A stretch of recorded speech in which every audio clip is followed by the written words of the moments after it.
Scooter Braun just broke his silence on the Taylor Swift drama and is begging her to sit down and talk. What is up, you guys? It's Sussan Mourad here with Clevver News, and if you've been keeping close tabs on this whole Scooter Braun, Borchetta, Taylor Swift drama like I have, you would know that it's been a really exhausting few weeks. You also know that Scooter Braun has been pretty quiet about the whole thing, minus posting some cryptic quotes like "kindness is the only response." He hasn't exactly spoken publicly about the battle between Taylor Swift and Big Machine since he purchased it, and thus the masters to her first 6 albums for $300 million. Things have since escalated over the past few weeks because Taylor posting to her Instagram stories saying that she wasn't allowed to perform a medley of her old hits when she's honored with the American Music Award for Artist of the Decade. Most of what she said is summed up in one part of her story, where she wrote, quote, "Borchetta and Scooter Braun have now said that I'm not allowed to perform my old music on television because that would be re-recording my music before I'm allowed to next year." And Taylor has been very open about her feelings towards Scooter. Which brings us to Scooter Braun. And over the past couple of weeks, it's been a lot of back and forth and he said, she said about the AMAs, but we've landed on Taylor being able to perform her old music if she wants to. Jury is still out if she actually will. But anyway, back to Scooter. So sources told TMZ that Scooter won't be attending the AMAs and that he never planned to. Instead, he's going to be in Tampa, Florida, supporting one of his hugely successful artists, Ariana Grande. Which I guess means Ari won't be attending the AMAs either, despite the fact she's nominated in the top category Artist of the Year. But now, Scooter just broke his silence about all the Taylor Swift drama yesterday at a Variety conference. He didn't address specifics or actually say Taylor's name, but he definitely made his message loud and clear, and it was, "Let's talk." The moderator asked Scooter how he wraps his head around having so many Swifties casting him as the villain in the situation.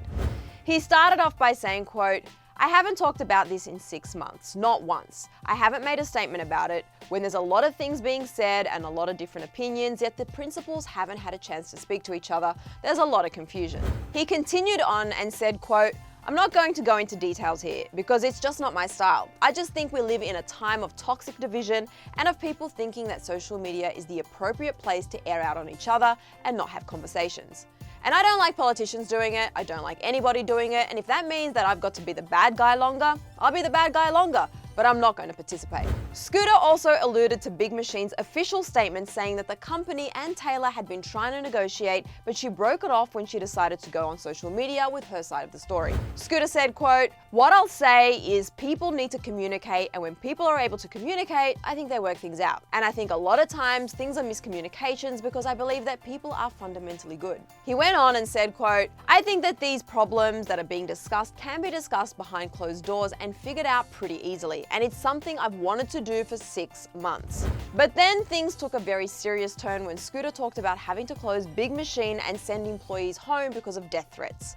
The company actually had to close its doors last Friday for some time because the employees didn't feel safe. And no matter how big of a fan you are, death threats are obviously never okay." Scooter said, quote, "And it's hard because I can handle it pretty easily, but when it gets to a place where there's death threats and there's officers being called and people being threatened, it's gotten out of hand. And I think people need to come together and have a conversation because that's not what we got in this industry for." The threats went even further with fans targeting his family. Once again, these threats are serious and never okay. Scooter also then posted on his Instagram late Thursday night and said, quote, "Since your public statement last week, there have been numerous death threats directed at my family. I won't go into details of this past week. I have been at a loss. I assume this was not your intention, but it is important that you understand that your words carry a tremendous amount of weight and that your message can be interpreted by some in different ways. While disappointed that you have remained silent after being notified by your attorney 4 days ago of these ongoing threats, I'm still hopeful we can fix this." He continued to plead with Taylor to meet with him at any time, date, and location. He stated, "Moving forward, I would like to find a resolution. I will make myself available whenever works for you. I continue to wish you the best and hope we can resolve this." Despite all of the backlash and negativity of this situation, Scooter then talked about the positives he's gained from this situation, like learning who truly has his back. Scooter said, quote, "You get to find out who your real friends are real quick, and watching some people in the industry who might smile in your face and then suddenly you've got a little dent in the armor and they come trying to kick it in even more, it doesn't bother me, but it lets me know where I stand." And Scooter's message for Taylor was pretty clear.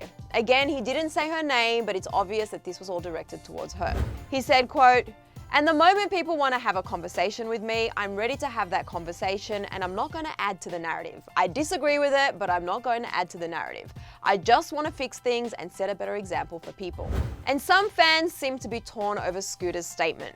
Some Swifties are still not budging while others are acknowledging that we don't know everything that's gone on behind the scenes. One person said, quote, "Can this man just leave Taylor alone? Maybe if he would give her the rights to her music, then he wouldn't have all these problems. I've never even seen him support Taylor." Another wrote, quote, "You're trying to paint yourself as the bigger person and it's not working, Scooter Braun." But there were other fans pointing out the other side of the coin.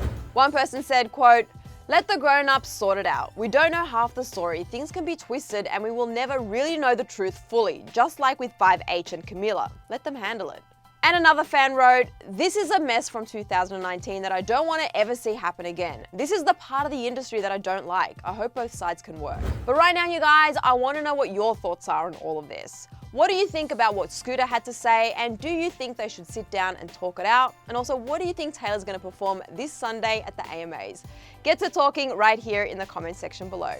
And while you're down there leaving comments, you guys hit up that subscribe button right there and also hit the bell to be notified the second we post a new Clevver News update.